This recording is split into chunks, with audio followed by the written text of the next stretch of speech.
All right, so what do you think your ancient ancestors had before there was the idea of a church, before there was an idea of having a book to hand you to tell you how to live life, before there was the idea of the construct called religion?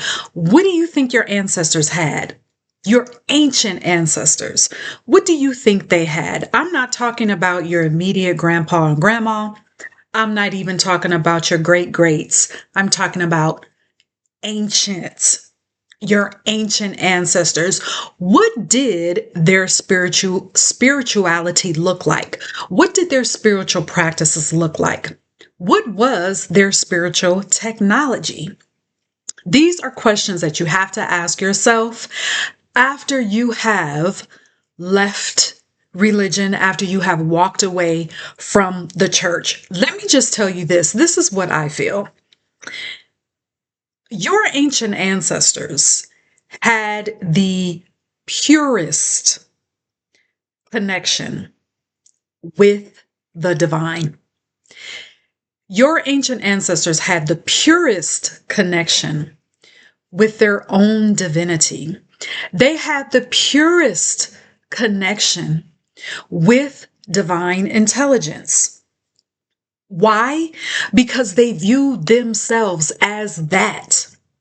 They did not view themselves as separate from divinity.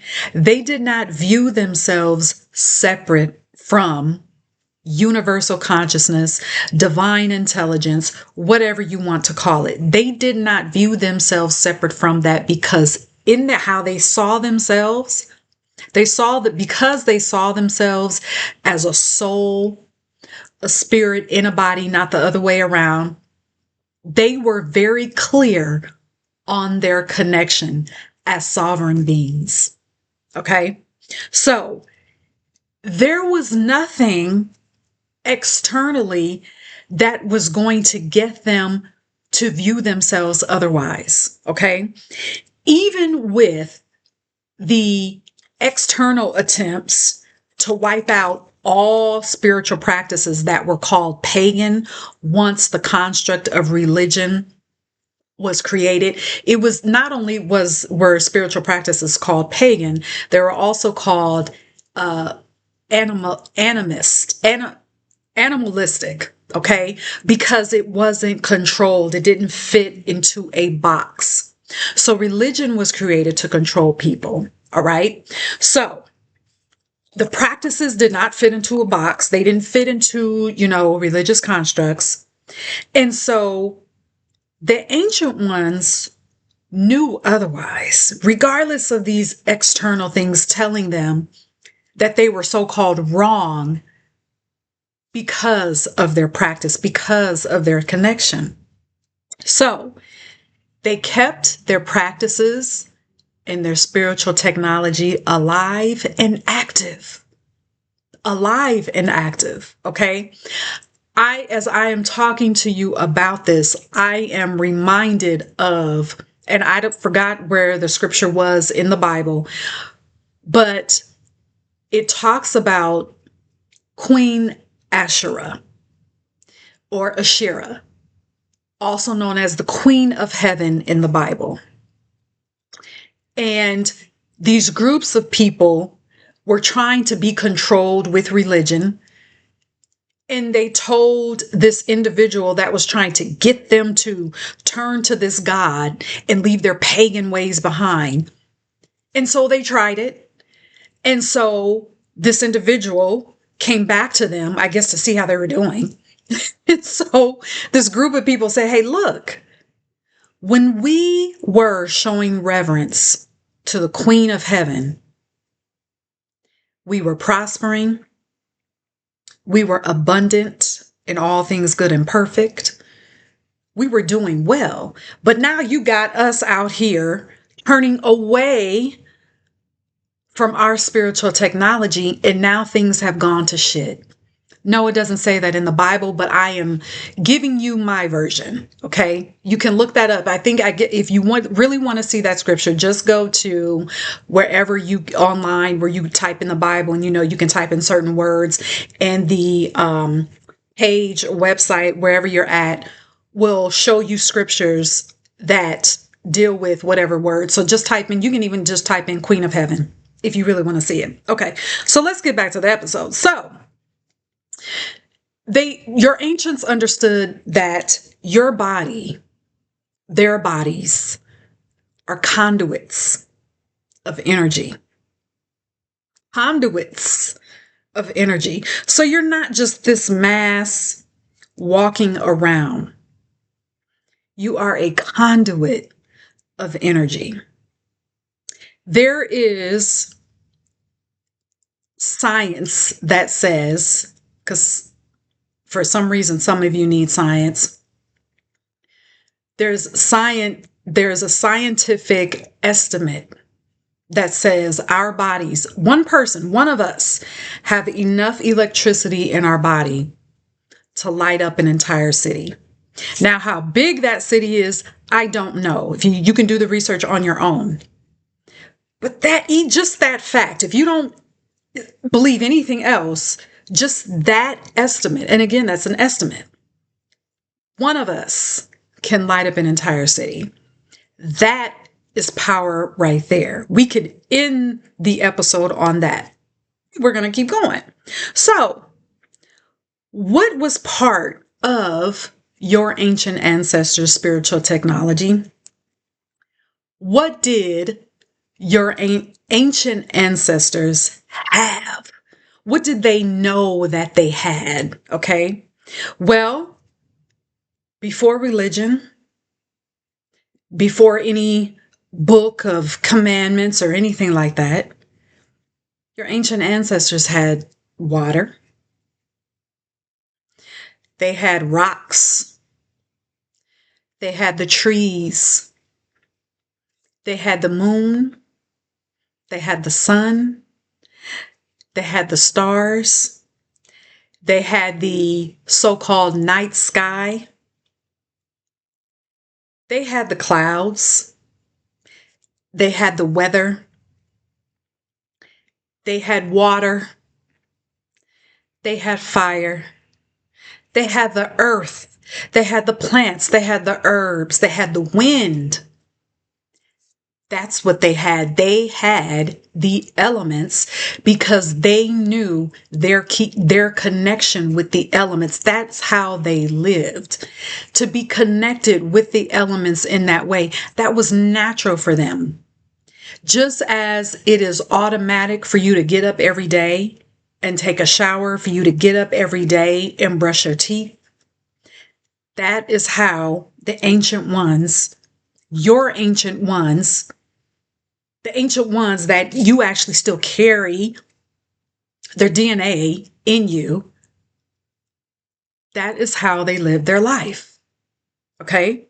So, again, it was natural to them. They understood that before tarot cards, before oracle cards, before pendulums, even before candles, before shells, before all of those physical things that even those I named, I use those as tools for my spiritual practice. I'm not saying anything is wrong with those, okay? But even before all of that, your ancient ones rested in, they lived in, they breathed in their sovereignty by understanding the power that they had within themselves to even connect with the earth, first of all. That was just it. It was automatic. They didn't have to switch on anything because that is who they were. All right. I hope that I'm driving this home for you. So, they weren't scrambling around the earth, looking for someone to give them a reading. Again, That's what we do today. I'm not saying anything is wrong with that, but you have to think about what did they have before all of those things, okay? So they weren't looking around, hoping someone could give them some type of prophecy or show them their future. They were the future. They were the reading. Do you understand that? Because they were so tapped into the wisdom that was already within them, the wisdom that was already in their DNA, their connection with infinite intelligence. They held on to, they leaned into their connection with infinite intelligence to know what to speak, to know what to do in the elements. So, for example, they were able to tap into, or no, wrong word. They knew with confidence that if they went out into the wind, that they could speak whatever they needed to speak to see positive change in their external lives. Now, I could be all wrong with that. Because remember, at the beginning of this, I told you this is what I feel. So I invite you to get into what you feel about your connection to your spiritual technology, to your spiritual practice. And before we close, let me say this. First of all, I'm bringing this up because if you've gotten this far, you have left religion, right? But you are tiptoeing around your own spiritual technology that is inherently already a part of you. You're tiptoeing around yourself. All right. I know how that feels because I did that. I had been long gone from the church, long gone from religion, long gone from making the Bible my truth. However, like I have always had, and I've said this before on Unleashed Alchemy, for example, I felt a kinship, okay, with the elements, for example, with the full moon. There was always something there, the beautiful full moon. It was always, and I still to this day cannot put it into words, but I knew that there was something there. But even after leaving religion and leaving the church, I tiptoed around that because it didn't fit perfectly into a construct. So I allowed fear to keep me away from that part of my spiritual technology. Again, to keep me away from myself. I allowed fear to do that. So how, you may be saying, okay, you got this far in the video. So how do you turn fear off? I'm not going to tell you to get rid of fear, but you can turn it off. How do you turn it off? I'm going to tell you what I did. First, I started to look at what the fear was showing me. All right. I started to look at what the fear was showing me. I started to look at the stories that were coming up with the fear. Oh, this is wrong. You don't know anything about this. Go back to what you're used to. This is out of touch with what you know. This doesn't follow a step-by-step process. But religion, no, religion did. You know, religion, just go back to that. No, I started paying attention to the stories that the fear was showing me. So I asked myself, do I believe, for example, if we go back to the connection with the elements, that's another part of my spiritual technology, connecting with the elements, okay? I do work in the elements. So I ask myself, do I believe that the elements are unsafe for me? Do I believe the story that the fear is giving me around the elements? Does the story make sense? For example, if we take the element of water, why would you be afraid of water If water is really to be, and really, here's another thing that I feel all of us can work with water in our spiritual practice. Why? Because we are water. Our bodies are 85% water. So it doesn't make sense to be afraid to use water as part of your spiritual practice. No, because you'd be afraid of yourself. You practically are water. So do you see what I'm saying here? Now, another question that I asked myself is, what do I really believe? What do I want to believe? Well, I believe the elements favor me. I believe nature wants me to work with it. I believe nature wants to connect with me. So that's what I rest in. That is what I rest in. So don't focus on getting rid of the fear. That's why I said I'm not going to tell you to get rid of the fear. I'm going to tell you use these questions. Look at the stories and the ideas that the fear is trying to feed you. And then you ask yourself, okay, what do I really feel? Do I believe this? What do I really feel when it comes to my spiritual practice? So here's what happens. When you ask yourself those questions, you put fear in its place. Okay. So that it is not in the place of control, but you have it subdued. So it cannot control you, because here's the thing: you deserve and you have inherent rights to your spiritual technology to be used every day. Just like your ancient ones, your ancient ancestors did. The guidance to practice in your spiritual way, the guidance is already a part of you because your ancestors are a part of you. So you deserve and you have rights to practice your spiritual tech, to put it into practice, to activate it first and put it into practice, to use it wisely, to use it confidently, to use it lovingly, harmoniously. Okay.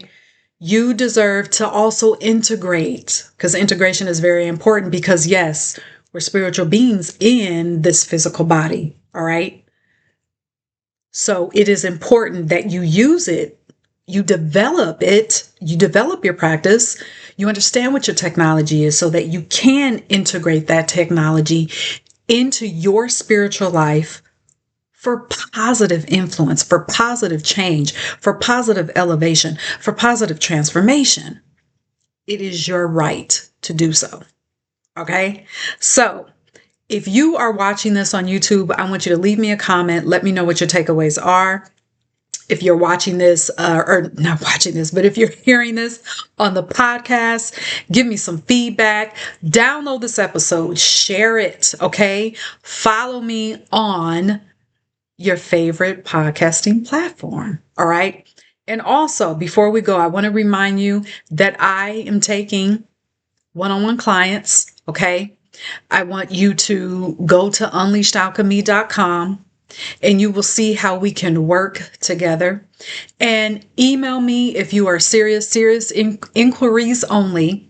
But if you go to my website, it'll give you all the information on how we work together and the phases that I take you through so that you can live completely free. Completely free. It is one thing to walk away from programming, but it is another thing to recognize those blind spots and to recognize how the programming has played out in your life and to reclaim your sovereign being, to reclaim your full liberation. And part of that is part of what we just talked about in today's episode is reclaiming and reconnecting with your spiritual technology. All right. It affects every single part of your life. So go to unleashedalchemy.com. Also, don't forget that I do have single courses. I have ebooks that are available for immediate download. All right. That you can also use as tools as a part of your spiritual technology and your spiritual practice. All right. So until next time, be magical, be spiritual, be sovereign,